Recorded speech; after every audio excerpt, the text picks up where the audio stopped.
दोस्तों इस वीडियो में हम विप्रो लिमिटेड और बजाज फाइनेंस दो दिग्गज बड़ी बड़ी कंपनीज के बारे में बात करने वाले हैं। विप्रो लिमिटेड के टारगेट्स कुछ अचीव हुए हैं एंड दो तीन अपडेट्स आई है उसके बारे में डिस्कस करेंगे, और बजाज फाइनेंस का रिजल्ट कभी है और उसके अंदर दो तीन अपडेट्स के बारे में डिस्कशन करेंगे। तो दोस्तों सबसे पहले चलते हैं हम हमारी वीडियो के विप्रो के लिमिटेड की तरफ। तो विप्रो लिमिटेड ने तेजी बताई, एक ही दिन के अंदर 4 से 5% भाग गया एंड उसी से रिलेटेड हमें 2 से 3 बड़े अपडेट्स विप्रो लिमिटेड के अंदर आते हुए देखने मिले। उसमें से सबसे पहला अपडेट है हमारे टारगेट्स, और टारगेट्स बहुत सारे हैं तो मैं रुकूंगा नहीं, सीधा सीधा टारगेट्स बता दूंगा। विप्रो लिमिटेड को प्रभुदास लीलाधर इन्होंने टारगेट दिया है 728 का, और शेयर की प्राइस चल रही है 710। सो दोस्तों 728 का आपका रडार होना चाहिए। इसका मतलब ये नहीं कि आप 728 का ही टारगेट लेके चलिए, ये बस इन जनरल उन्होंने अपना एनालिसिस किया है। अब आपको भी अपना एनालिसिस करना है। आपको एक व्यू मिल गया कि okay 728 just for your analysis. तो 728 अगर आप ऐसा रडार लेके चल रहे हो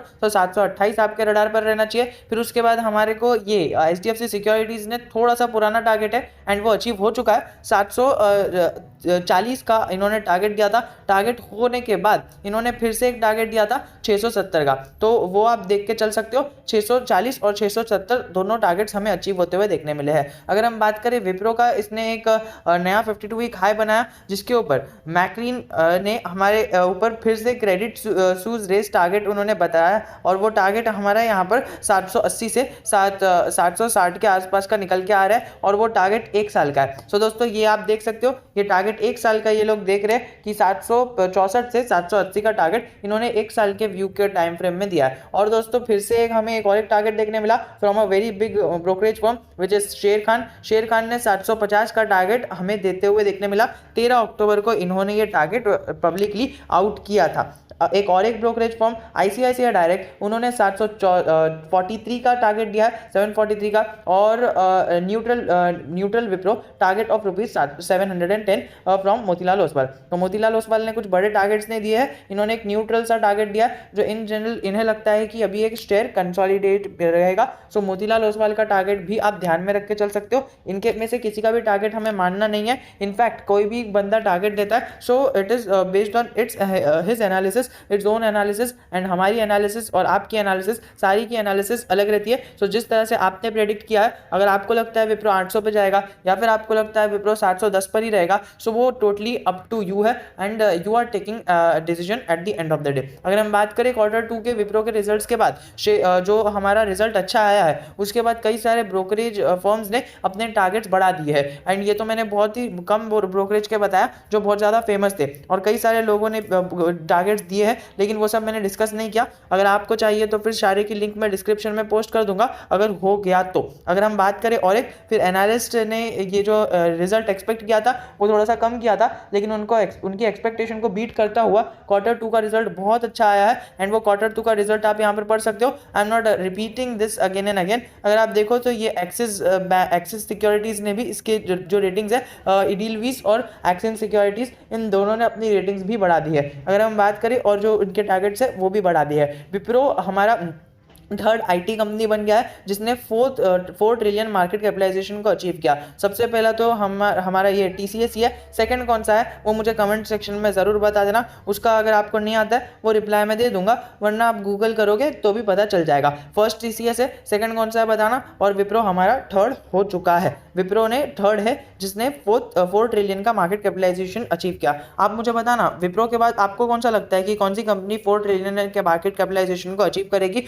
एंड चौथी कंपनी बन जाएगी फ्रॉम इंडियन IT सेक्टर। चलिए अभी अगर हम बात करें, इन्होंने इतना ज़्यादा जो इंक्रीज है नेट प्रॉफिट और ये सारी चीज़ें, ये आप यहाँ पर पढ़ सकते हो, एंड आई होप कि आपको ये सारी चीज़ें पता होगी। और एक बात करें हम, हाँ ये एक देख लेना आप कि other Indian firms valued over ₹4 trillion. तो बाकी जो भी कंपनीज है, जो इंडियन कंपनीज है जिसने पहले से ही 4 ट्रिलियन के मार्केट कैपिटलाइजेशन को अचीव कर दिया है, इसके अंदर आपको ये देखने मिल रहा है। चलिए आपने यहाँ पर गेस कर ही लिया होगा, आपकी स्क्रीन के सामने ही है जो मैंने आपको वर्क दिया था। लेकिन अगर हम देखें तो आज हम बजाज फाइनेंस के बारे में भी बात करने वाले, और ये आप ध्यान में रख के चलना, छोटी मोटी कंपनी नहीं है, बहुत बड़ी कंपनी है। एंड अगर आप स्टॉक मार्केट में हो तो आपको पता होना चाहिए कि बहुत ज़्यादा अच्छा रिटर्न्स हमें बजाज फाइनेंस बनाकर दे चुकी है। अगर हम बात करें विप्रो की भी, तो इसके अंदर थोड़ा सा सेलिंग प्रेशर, थोड़ा सा एएमओ ऑर्डर्स लगे हुए देखने मिल रहे हैं, एंड सेल क्वांटिटी भी एकदम मिनिमम सी है, तो उसके ऊपर हम नज़र नहीं देंगे तो भी चलेगा। ऐसा मुझे पर्सनली लगता है कि अभी इसने जो रनर अप दिया है, ये गिरावट ना देते हुए ये कंसोलिडेशन का फेस नाप सकता है, या फिर 10-15 पॉइंट्स की अपसाइड हमें एक आध महीने के अंदर आते हुए देखने मिल सकती है।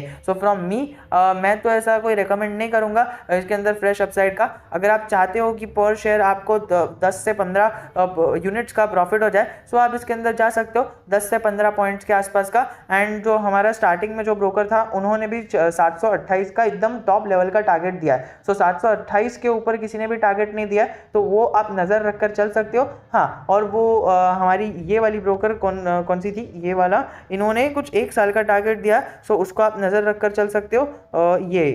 हाँ, ये मैक्रीन, सो मैक्रीन ने 780 का टारगेट दिया, लेकिन 1 साल का टारगेट दिया, सो उसको आप नज़र रखकर चल सकते हो। अगर हम बात करें बजाज फाइनेंस की, तो बजाज फाइनेंस के अंदर हमें एक जनरल 1 मंथ और 6 मंथ और सारी जगह पर हमें प्रॉफिटेबिलिटी देखने मिल रही है। एंड मैक्स चार्ट पैटर्न तो आपको पता ही है, दैट इज़ वाई मैं इसके अंदर एलॉबरेट नहीं करूँगा कि आपको बाय करना चाहिए या नहीं करना चाहिए। डेफिनेटली जिस भी लेवल पर मिलता है, 1 साल से ज़्यादा टाइम फ्रेम के लिए होल्ड करना है, आप इसको होल्ड करके चल सकते हो। और अगर हम बात करें इसके टारगेट की, तो आईसीआईसीआई डायरेक्ट ने 3 दिन पहले एक टारगेट लॉन्च किया, जो टारगेट इसका ये है 8190। तो दोस्तों अभी फिलहाल तो ये 7860 पर चल रहा है, और जिस प्रकार से ये टारगेट्स आए हैं, मुझे लगता है कि इसके रिजल्ट अच्छे आएंगे। एंड रिजल्ट आने के बाद 8100 का टारगेट हमें अचीव करते हुए देखने मिलेगा। एंड 8100 के टारगेट के एक व्यू के साथ अपने रिस्क को आप मैनेज करते हुए ट्रेड या फिर इन्वेस्टमेंट इसके साथ ले सकते हो। एंड आप पहले अपनी एनालिसिस कर लेना, फिर आपको लगता है कि 8100 तक जाएगा, सो डेफिनेटली अगर आपको स्विंग करना है या फिर कुछ भी करना है, तो इसके अंदर आप डेफिनेटली कर सकते हो और अपनी पोजीशन बना सकते हो। एक हफ्ते पहले और एक न्यूज़ आई थी कि Bajaj Finance share draws attention after robust Q2 business updates. So Q2 के अंदर, यानी ये 3 महीने, जुलाई, अगस्त, सितंबर, ये 3 महीने के अंदर बजाज फाइनेंस ने बहुत ज़्यादा अपडेट्स दी है। एंड वो अपडेट्स भी हमने एक वीडियो के अंदर डेडिकेटेडली कवर की है। अगर आपको चाहिए तो वो पिछली वाले वीडियो के अंदर देख लेना। कोटक सिक्योरिटीज़ ने 1 महीने पहले टारगेट दिया था, जो हमें कहीं ना कहीं अचीव होते हुए देखने मिल रहा है। जेफरीज ने भी कुछ कहा था, वो भी हमने डिस्कस किया था 3 हफ्ते पहले कि इन्होंने कहा था, और हमने भी उसी टाइम पर ये सारी चीज़ें डिस्कस कर ली थी, क्योंकि 3 हफ्ते पहले बहुत सारी चीज़ें यहाँ पर आते हुए हमें देखने मिली थी। अगर हम बात करें इसके रिजल्ट की, तो इसका रिजल्ट भी हमें 26 अक्टूबर को आउट होते हुए देखने मिलेगा। सो अगर आप चाहते हो कि इसके अंदर 8100 के लेवल आए, और अगर आपको लगता है कि इसके अंदर 8100 के लेवल आ सकते हैं, सो आप इसके अंदर अपना पोजीशन बनाकर रख सकते हो या फिर अपने रिस्क को मैनेज कर सकते हो। मुझे तो पर्सनली नहीं लगता है कि इधर से शेयर गिरेगा, एंड इतना अच्छा शेयर है कि नहीं गिरेगा। एक इस पे ऊपर बोनस टिप देना चाहूँगा, बजाज फाइनेंस और बजाज फिनसर्व के अंदर हमेशा से लोगों का एक कन्फ्यूजन रहता है कि बजाज फाइनेंस बाय करे या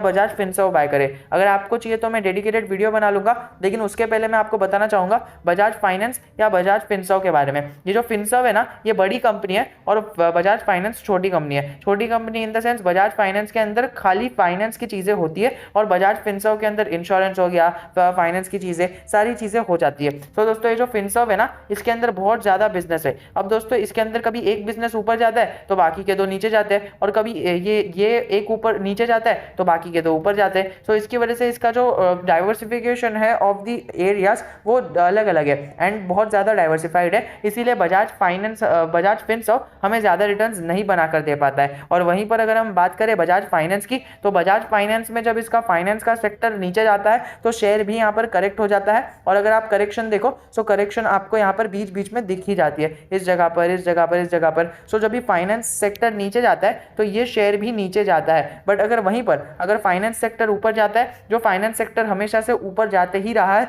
और आने वाले टाइम में ऊपर भी ही जाएगा, तो बजाज फाइनेंस भी हमेशा से ऊपर ही गया है, क्योंकि फाइनेंस सेक्टर ऊपर गया है। और वहीं पर बजाज फिनसर्व के अंदर डाइवर्सिफिकेशन की वजह से थोड़ा सा हमें इसके अंदर एक प्रेशर देखने मिलता है। Pressure in the sense if we will compare it with Bajaj Finance एक dedicatedly high risk high rewarding company है, और वहीं पर ये थोड़ा सा moderate risk and moderate rewarding company है। भले बाकी सारे शेयर्स के मुकाबले थोड़ा सा ज़्यादा रिटर्न देगी और बजाज फाइनेंस से थोड़ा सा कम रिटर्न देगी। तो अगर आपको थोड़ा सा ज़्यादा रिस्क चाहिए, Bajaj finance is a great option for you, और अगर आपको ज़्यादा रिस्क नहीं चाहिए, कम रिस्क चाहिए, तो Bajaj Finserv is a great return for you. So दोस्तों, वो जो मैसेज आया था वो हमारे टेलीग्राम ग्रुप से आया था, एंड यहाँ पर एक हमारे टेलीग्राम सब्सक्राइबर ने इधर क्वेश्चन पूछा है, एंड वहाँ पर हम रिप्लाई भी दे रहे हैं। सो अगर आपको भी यहाँ पर ज्वाइन होना है, फ्री है, आपके लिए भी फ्री है। यहाँ पर क्वेश्चन और आंसर्स चलते रहते हैं, और हमारी सारी अपडेट्स भी इधर अपडेट होते रहती है। हमने यहाँ पर एक टारगेट एक जनरली डिस्कशन किया था कि आईटीसी अभी इधर से ऊपर जाएगा, और आईटीसी 13 अक्टूबर को हमने डिस्कस किया था, और 14 अक्टूबर को आईटीसी इधर से एक बूम हो गया। आपको पता है 14 अक्टूबर को आईटीसी के साथ क्या हुआ, और अगर आप देखो तो 13 अक्टूबर को हमारे ही, ये देखिए आपकी स्क्रीन के सामने, ये अक्टूबर 13 ऊपर लिखा ना, ये अक्टूबर 13, ये ऊपर इधर लिखा आएगा आपको, अक्टूबर 13 को ये चार्ट आया था, एंड ये चार्ट आप लिख सकते हो। एंड यहाँ पर आप देख सकते हो, finally ITC showing science of movement, a clear signal of up trend on the Ichimoku cloud on weekly basis. So दोस्तों, यही हमने एक उन्होंने ये शेयर किया था, एंड यस, ये इसके बाद कई सारे लोगों को इधर ही ग्रुप से प्रॉफिट हुआ रहेगा, एंड कई सारे लोगों ने इधर शेयर भी किया। सो अगर आपको भी इसका फ्री में लाभ उठाना है, सो आप डेफिनेटली इधर आ सकते हो, क्योंकि देखिए यहाँ पर कोई आपको कॉल और इंट्राडे सेशन वो सारी चीज़ें नहीं होगी। हाँ, कभी कभी स्विंग ट्रेड आ जाएगा, लेकिन यहाँ पर जो आपको एक्सपीरियंस मिलेगा of one of the oldest people from stock market, जिसको स्टॉक मार्केट का बहुत सालों से एक्सपीरियंस है, और वो यहाँ पर आके अपनी फ्री ऑफ कॉस्ट लोगों को सर्विस दे रहे हैं। एंड अगर आपको भी कोई डाउट है, आप उनसे डायरेक्टली पूछ सकते हो।